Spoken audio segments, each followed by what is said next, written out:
Billionaire pretends to be poor to test a kind girl, but the ending changes his life forever.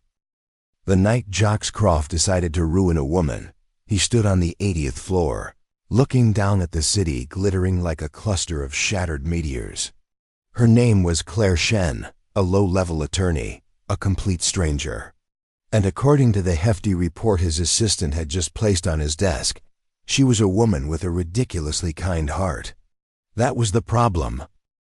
5 years ago, a similarly kind heart had driven his father to bankruptcy and suicide.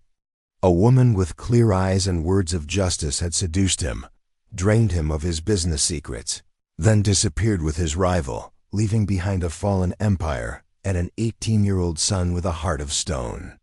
The memory of that day, of the smell of gunpowder and the deathly silence in his father's study, still haunted him in his sleep. Now his grandmother, Rose, with her heart of gold and boundless trust, was raving about a precious gem she'd found at the firm, Claire Shen. She wanted him to meet her. She believed Claire was the sunshine that could warm his frozen world. Jax let out a laugh, a sound devoid of any joy, that echoed in the emptiness of the penthouse. Sunshine, or just another cleverly disguised moth, looking to fly into the Croft family flame. He would not repeat his father's mistake. He wouldn't just wait to be ruined. This time, he would be the one to set the trap. He would approach her, not as Jax Croft, but as a desperate soul in need of help. He would give her the chance to display her kindness, to let her slowly sink deeper into a sense of trust. And when she was fully in his trap, when she thought she had everything, he would flip the script, expose her true, greedy nature for his grandmother to see, and crush her without mercy. It would be the final lesson for his grandmother's naivety and his revenge for his fallen father. The plan was ready. The prey was identified. But Jax didn't know that when you gaze long into an abyss, the abyss also gazes into you. And sometimes, the trap you set for someone else is the most perfect one to imprison your own heart. For Claire Shen, justice smelled of instant noodles and tasted of cheap coffee. It was the only light emanating from her laptop screen in her tiny apartment at 2 a.m. when the rest of the city was asleep. Tonight, she was reading the file for the third pro bono case she'd taken on this month. A group of seniors who'd been scammed out of their life savings by a real estate company. This case, like the ones before it, wouldn't earn her a single dime. But it was the only thing keeping the flame of her ideals from being extinguished by the harsh winds of reality. That reality was named Apex Law, one of the top law firms where she worked. Walking through the glass doors of Apex every morning was like stepping into another world. A world of Tom Ford suits, Patek Philippe watches, and discussions of merger deals so valuable they could solve world hunger in a small nation. In that world, Claire, with her off-season blouse and no-name heels, was completely out of place. "Claire, is that the case with the seniors from the East Side?" Paige, her college roommate, glided past Claire's desk, her tone a mix of pity and faint contempt. "How long are you going to waste your time on these dead-end cases? You need to be more realistic." Claire just looked up, forcing a smile. "But they need help, Paige." "Everyone needs help, Claire." A deeper voice chimed in. Vance. He was once the man Claire thought would fight alongside her for those in need. Now he stood there, arm in arm with another girl, the daughter of a senior partner. "But we have to pick our battles. You can't save the whole world." That sentence was like an invisible knife twisting in her heart. He had once told her that she was his whole world. Now she was just a battle he had chosen to abandon. She lowered her head, staring at her computer screen, trying to hide the hurt in her eyes. She didn't know that from another screen, on the top floor of the building, a pair of cold eyes was watching her. The prey had appeared, just as scripted. Jax's plan began with his grandmother, Rose. He didn't need to invent a story about Claire's kindness. Rose, in her role as a gentle janitor, had genuinely been mocked by Paige and her friends for her fake jade bracelet. Jax had watched the security footage dozens of times, not because he cared about his grandmother's feelings, but to analyze Claire's reaction. Her reaction was suspiciously perfect. She had stepped forward without a moment's hesitation. She had used her legal knowledge precisely and firmly to protect an old woman she thought had no power. She had bent down to wipe the coffee spill from the floor, a small but dignified act. "She's a good actress," Jax muttered to himself as he rewatched the video. A skilled predator knows how to disguise itself as a harmless lamb. Kindness is the most perfect camouflage. His father had been taken down by that very same disguise.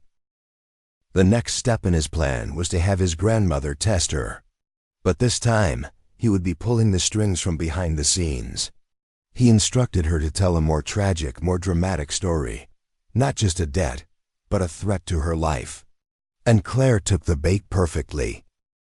When she received the call from Rose, hearing her sobbing on the phone about her roofer grandson Jules being chased by loan sharks, Claire didn't hesitate. She rushed out of the office, withdrew all of her meager savings, and ran to the old apartment complex that Jax had chosen as the backdrop.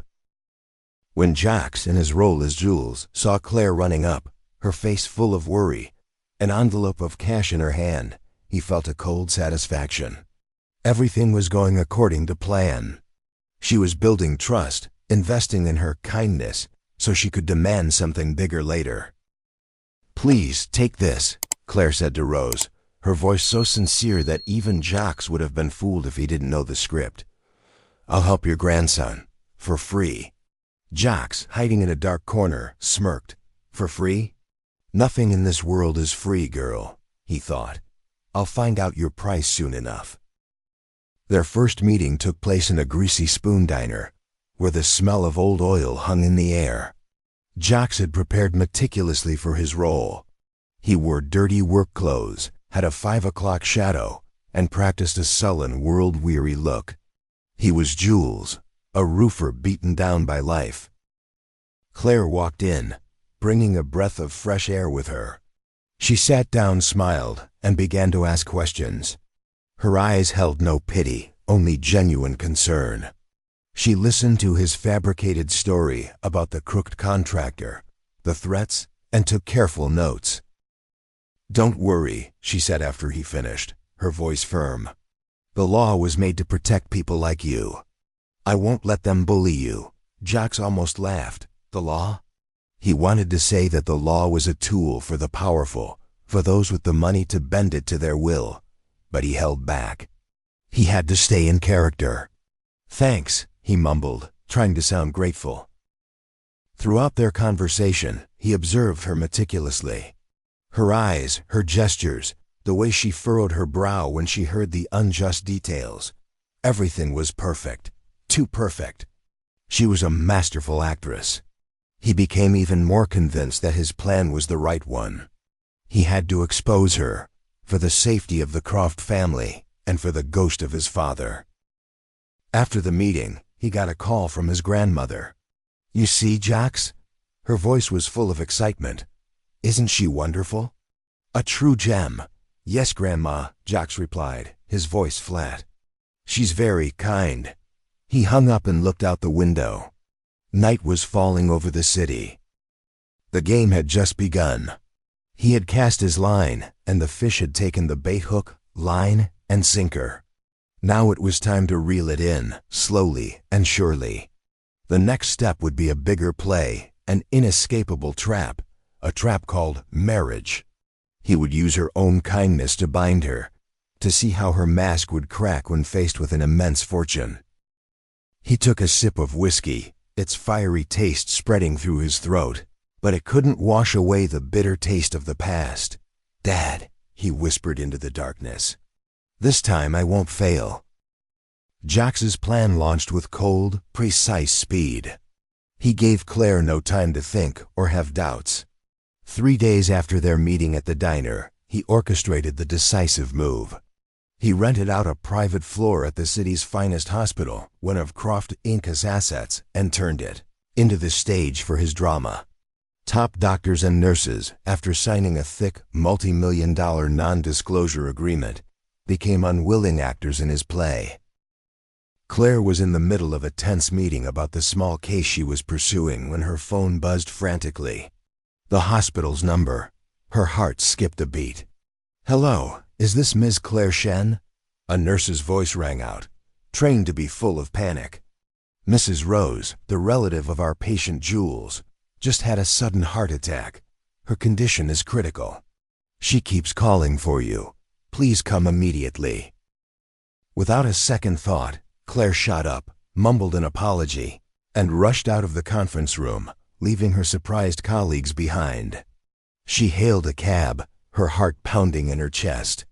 The image of the kind, pitiful old woman with gentle eyes kept flashing in her mind, making her gut twist. When she arrived, she was overwhelmed by the hospital's luxury, but her anxiety overshadowed everything. A nurse led her to a private room where Jax Jules was slumped by the bed, his hair a mess, his face etched with absolute anguish. His performance was flawless, enough to fool even the most skeptical person. Rose lay on the bed, her skin made up to look pale, hooked up to a web of wires, and the heart monitor beside her beeped weakly and intermittently, following a pre-programmed script. You're here." Jax looked up, his eyes red. "She kept calling for you." Claire walked over, taking Rose's cold hand. "Ma'am, I'm here." "It's Claire. You have to keep fighting." Rose struggled to open her eyes, her breath as fragile as if it might dissolve into the air. "Claire, thank you for coming." She looked from Claire to Jax, and then tears began to stream down her sunken cheeks. "I'm about to go. The only thing I can't be at peace with is this boy, Jules." "Don't say that," Claire quickly interrupted, her voice choking up. "No, I know my own strength." Rose shook her head, her voice a mere whisper. "Jules, he's simple, he's honest. When I'm gone, who will protect him?" This was the moment Jax had been waiting for. He knew that for the trap to snap shut perfectly, it needed one final push. Rose's eyes fixed on Claire, a gaze so desperate it was searing. "Claire, you're the best person I've ever met. I have one last wish, a selfish wish. Please, marry Jules. Stay by his side and take care of him for me." The air in the room seemed to solidify. The suggestion hit Claire like a bolt of lightning. Marriage? To a man she had only met twice? It was insane, absurd. Her reason screamed no. But then she saw Jax. He was bowing his head, his shoulders shaking. He looked so lonely and broken. Then she looked back at Rose, at her eyes that were slowly losing their light. Could she refuse a dying woman's last wish? Just then, right on cue, the heart monitor let out a long, piercing wail. T-E-E-E. A doctor and 2 nurses rushed in. Cardiac arrest. "Get the defibrillator." "Please." Jax turned and screamed at Claire, tears streaming down his face. "I'm begging you, save my grandmother. Say yes." The chaos, the machines, Jax's pleas, and the image of Rose lying motionless completely shattered Claire's rational defenses. In that moment, she couldn't think anymore.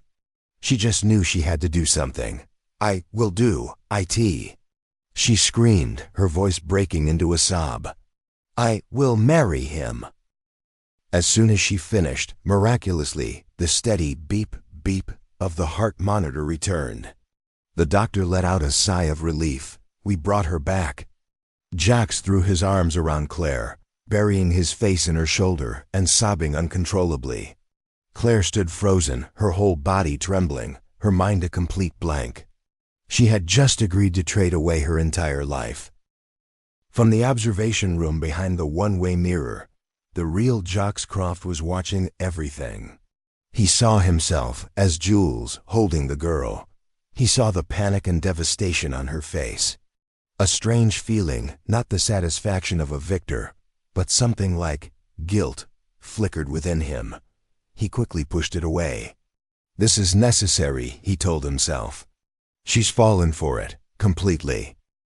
To give her complete peace of mind, we should go register our marriage tomorrow. Those were Julie's words to Claire as she sat in a daze outside the hospital room. His voice was still hoarse from crying, but there was a cold determination beneath it.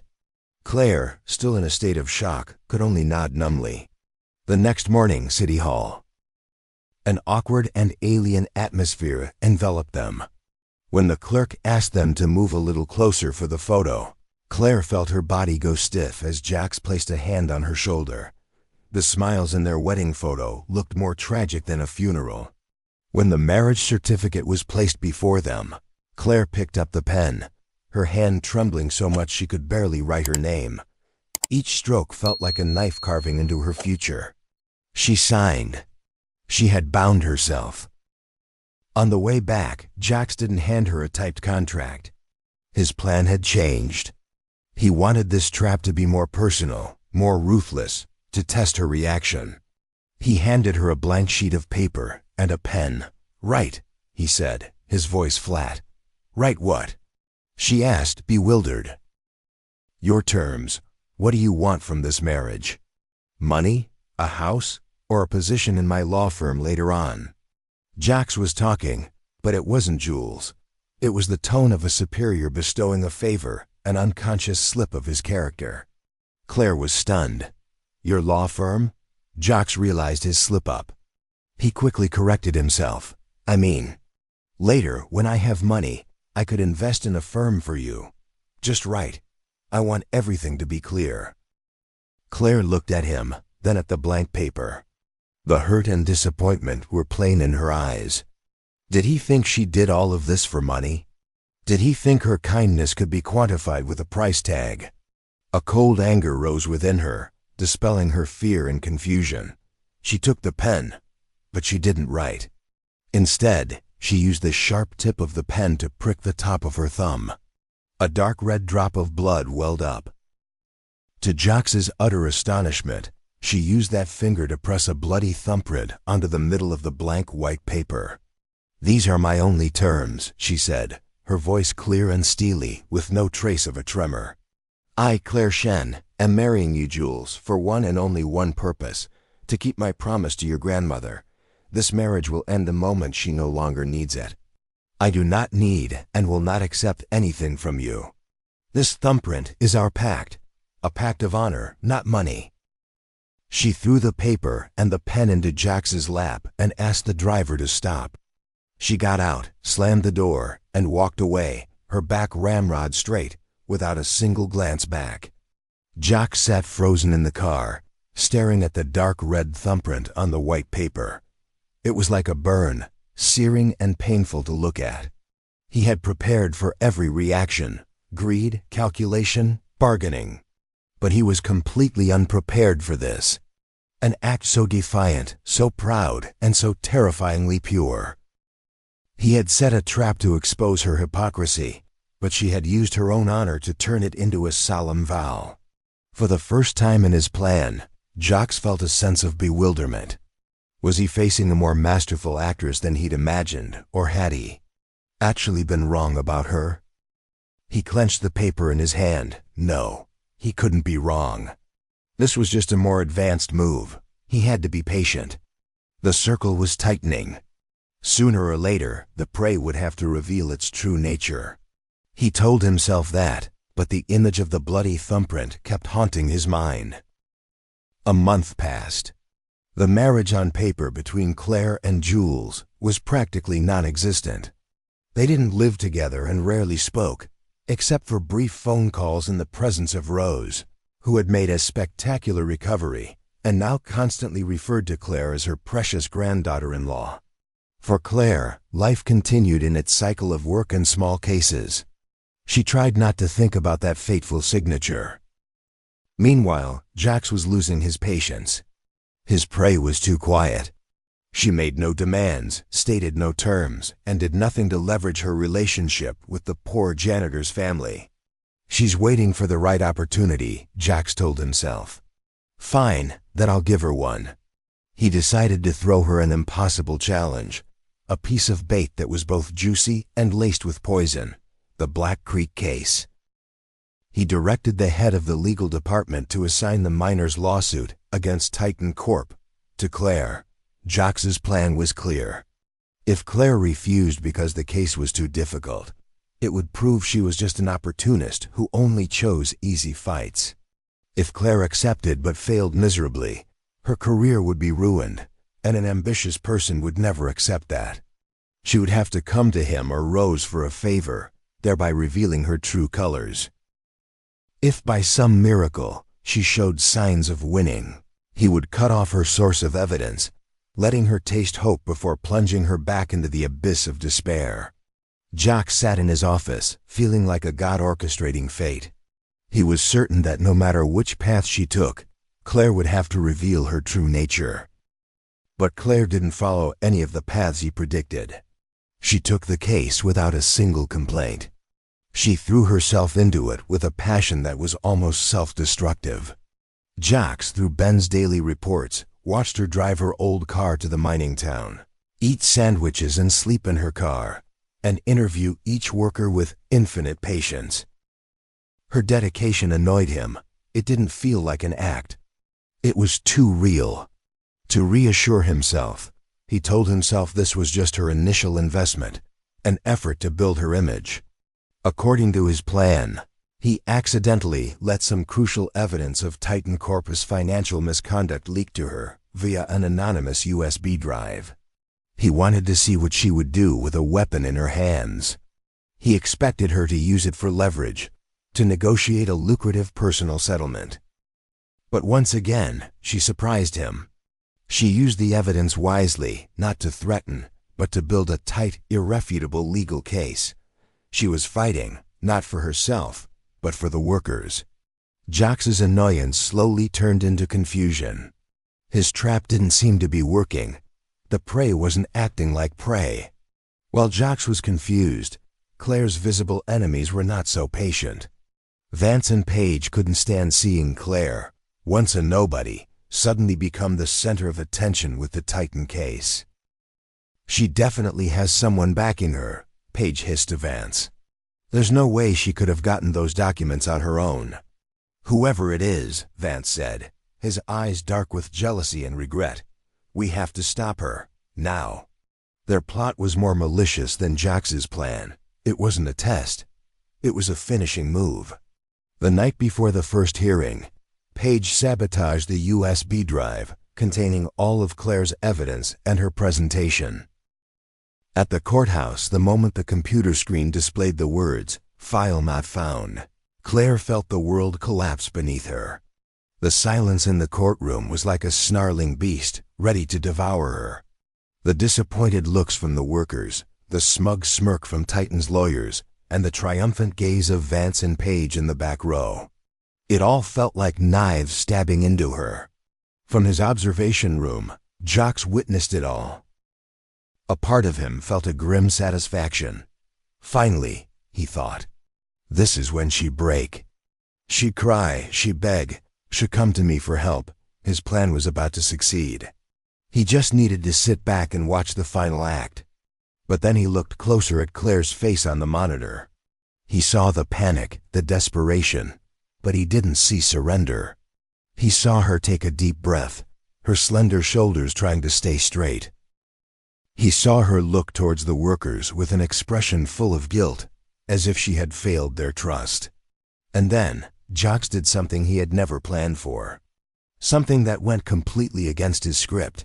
He didn't know why he did it. Maybe it was because he couldn't stand that look in her eyes. Maybe it was because a part of him didn't want the story to end this way. Or maybe he was simply curious to see what this girl would do next if she were thrown a lifeline. He signaled to Ben, "Send her the backup file, now." Claire's phone buzzed like a lifeline. An email from an anonymous address with the subject line, "Don't give up." Her heart hammered against her ribs as she opened the attachment. All of her work, everything was there. Tears welled up in her eyes, but this time they were tears of gratitude and hope. She didn't know who had helped her, but she knew she couldn't let them down. She stood up, her voice ringing out, strong and clear. "Your Honor, there was a minor technical issue.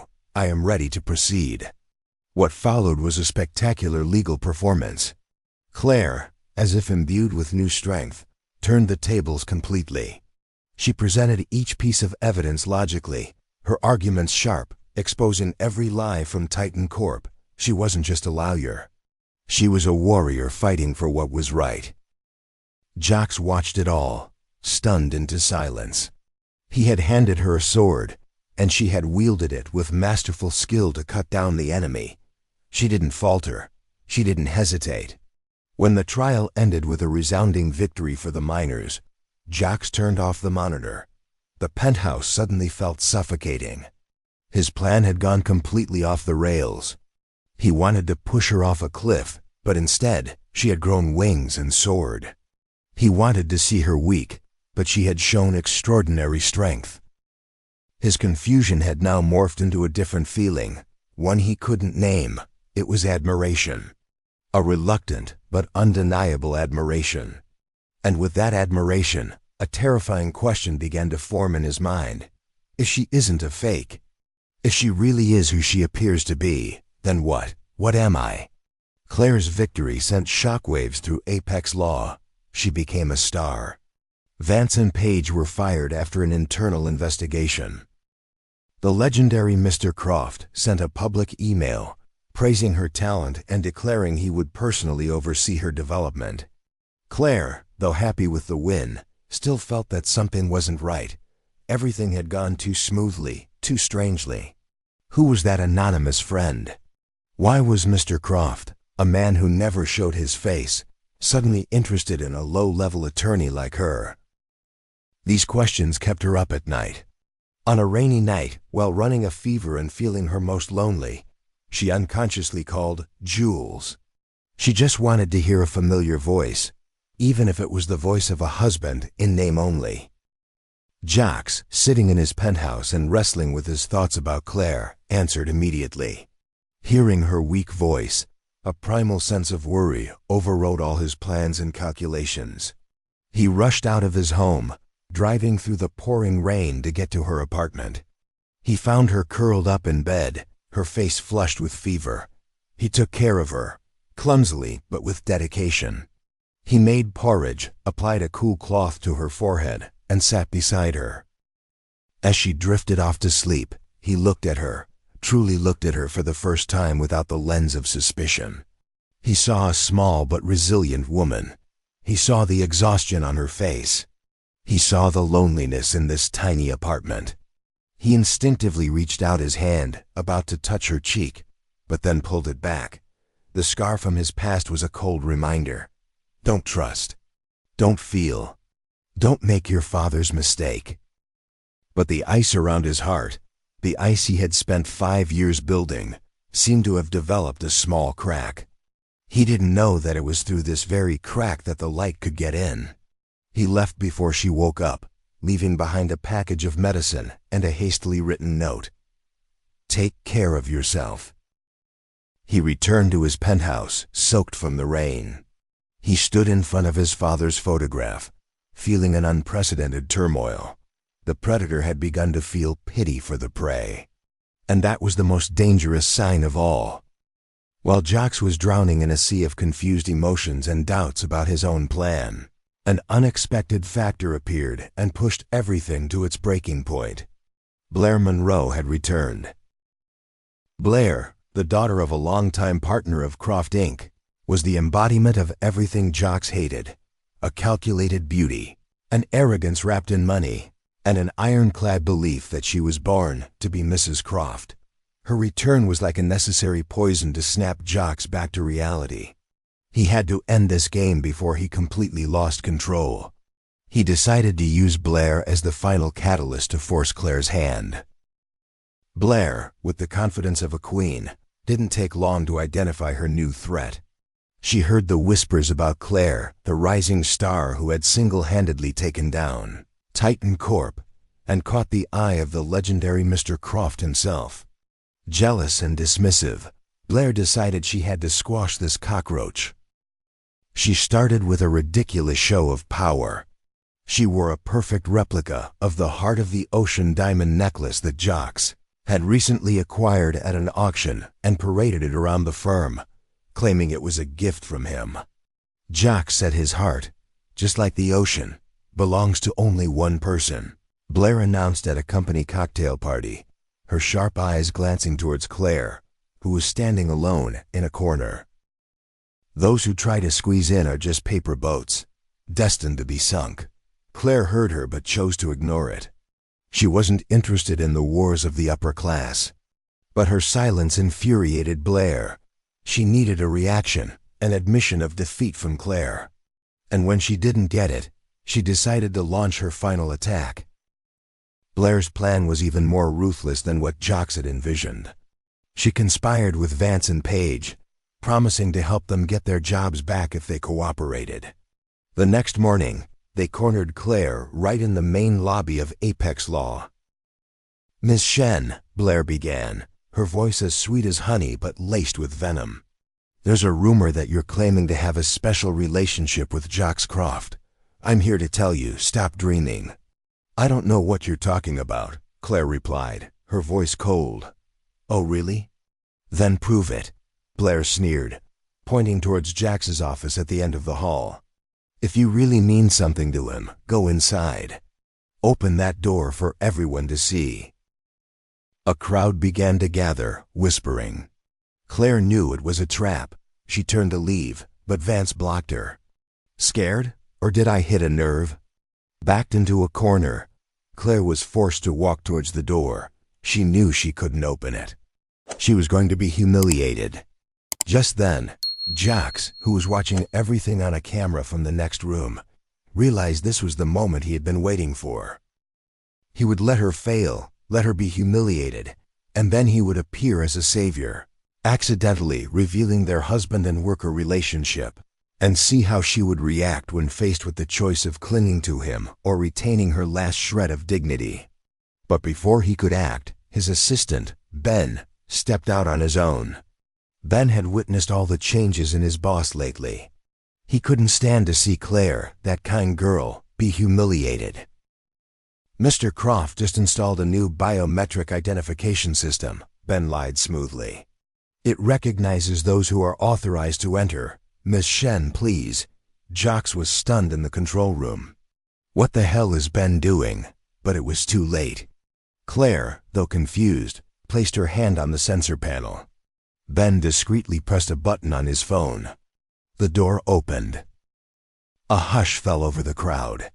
The color drained from Blair's face. She couldn't accept defeat. "Get in!" she screamed, shoving Claire into the office. "This must be a trick.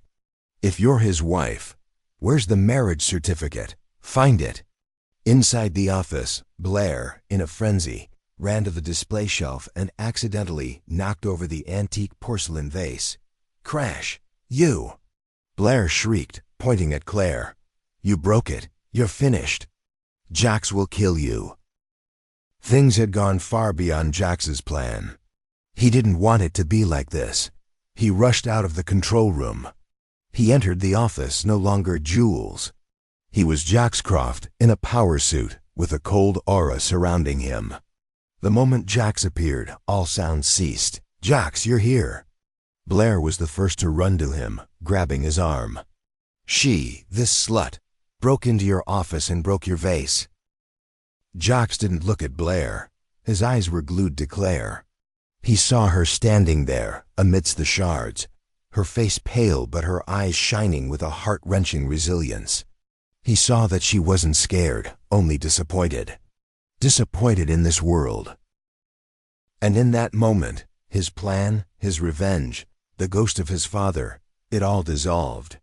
Only one truth remained, clear and searing. He couldn't stand to see her hurt for another second. The trap he had set had finally sprung, and the one who was caught was his own heart.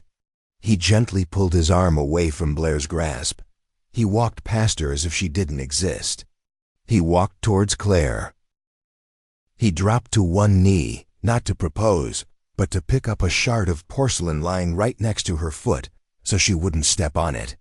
He looked up at her, and for the first time, He let her see the real him. A tired, broken, and deeply remorseful man. "I'm sorry," he whispered, just loud enough for her to hear.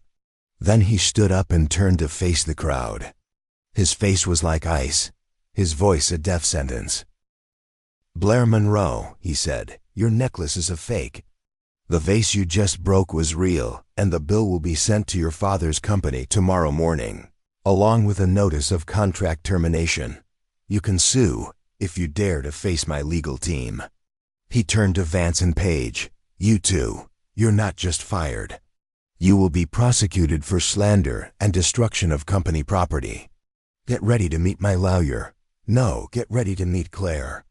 She will be handling this case." The color drained from Vance and Page's faces. To be prosecuted by the very person they had set up, it was the ultimate humiliation. As for the rest of you, Jax's eyes swept over the crowd. Those of you who stood by, whispering and enjoying someone else's suffering, you have 24 hours to clear out your desks. Apex Law has no need for cowards. Finally, he turned back to Blair, who stood frozen in shock.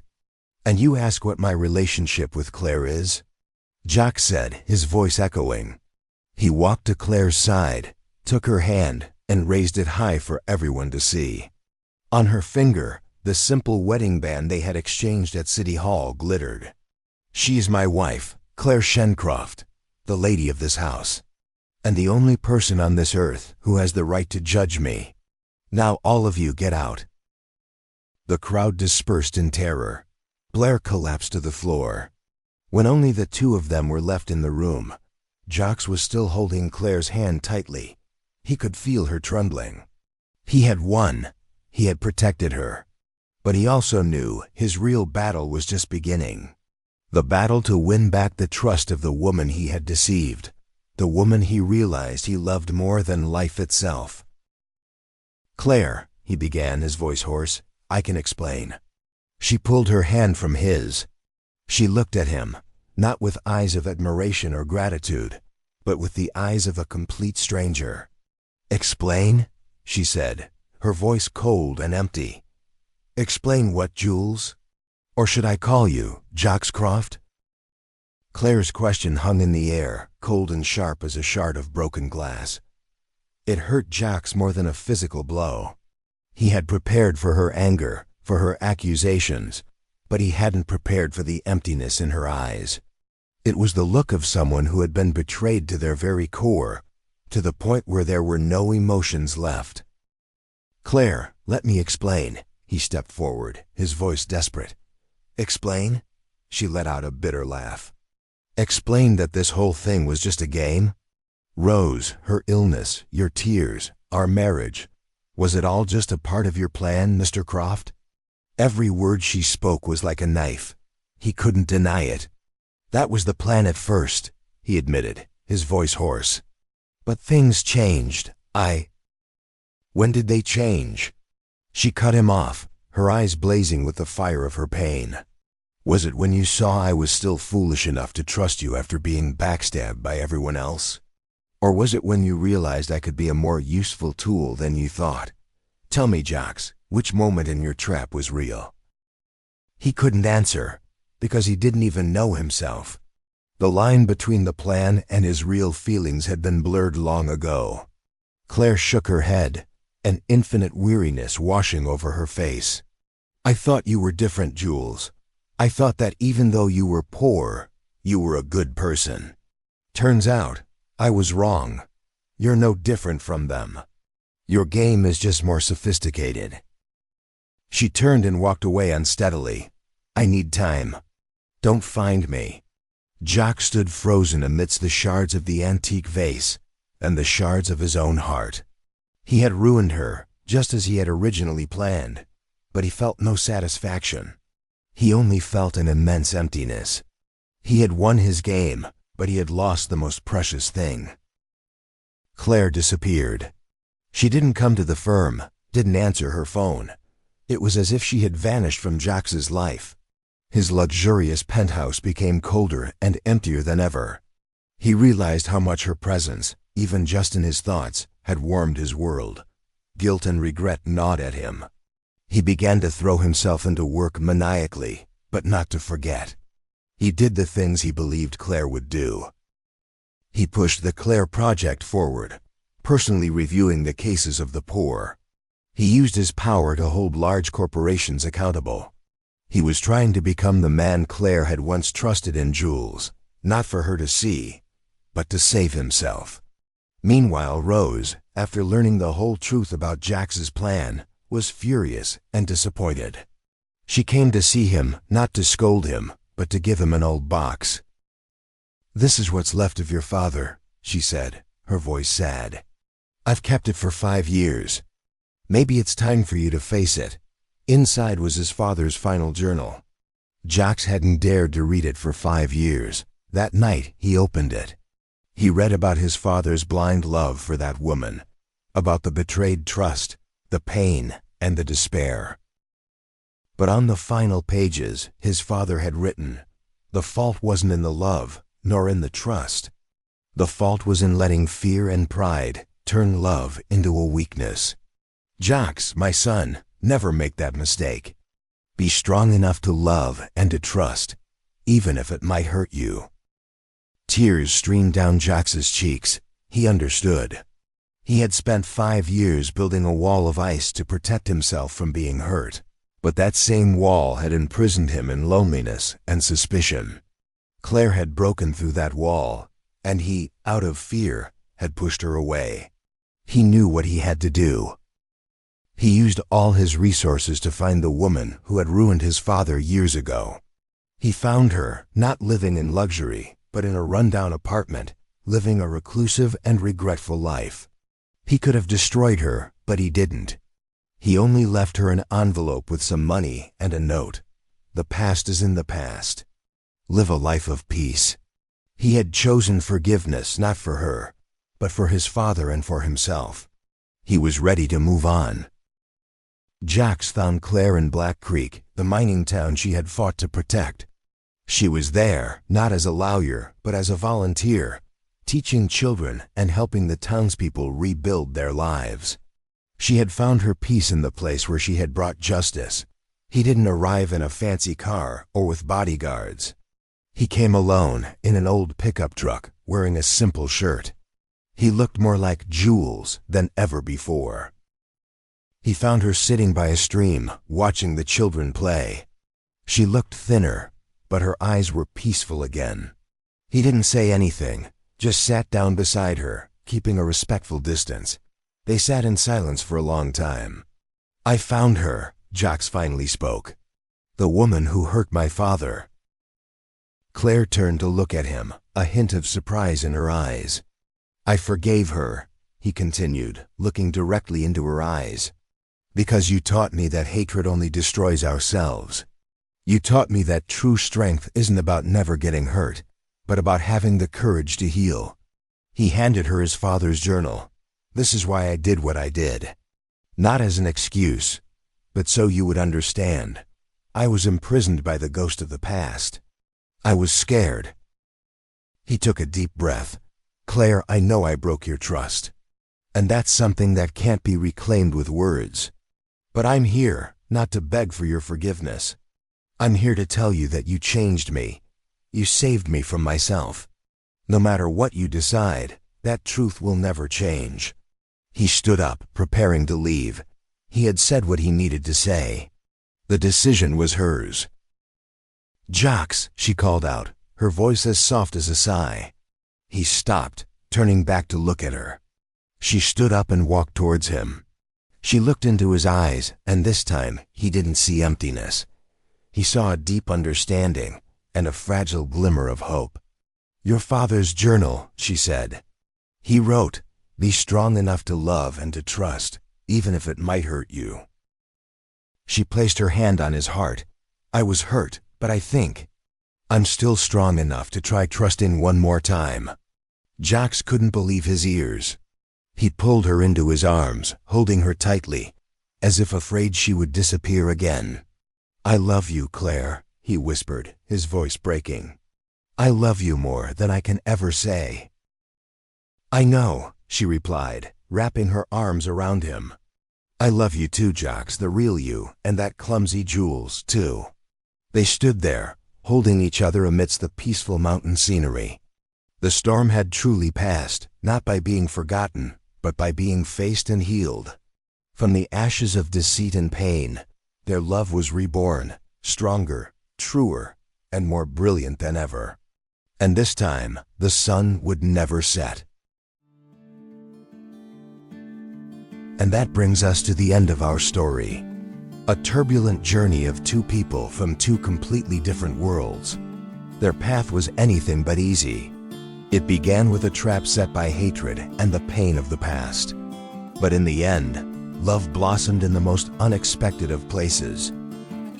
Jax, once a cold predator, found his redemption and learned how to forgive.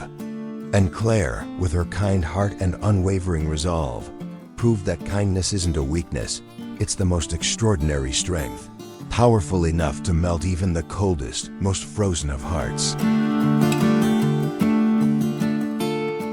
So what's the lesson we can take away from this story? Perhaps it's a reminder that this world can be full of schemes, masks, and lies. But that shouldn't stop us from believing in the good. We shouldn't lock our hearts away just because we're afraid of getting hurt.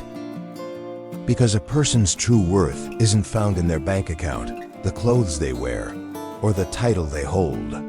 Their worth is in the kindness they show when no one is watching, in the courage to stand up for what's right, and in the ability to forgive others and themselves. If today's story touched your heart, and if you believe in the messages we're trying to share, please consider showing our channel a little love. Go ahead and hit that subscribe button right below. It's completely free, but it's a priceless gift to us. And don't forget to click that notification bell too, so you'll be the first to see our next meaningful and emotional short film. Every like, every share, and every comment you leave below gives us a huge boost of motivation to keep creating more quality content. Once again, thank you for joining us on this journey. Bye, and we'll see you in the next video.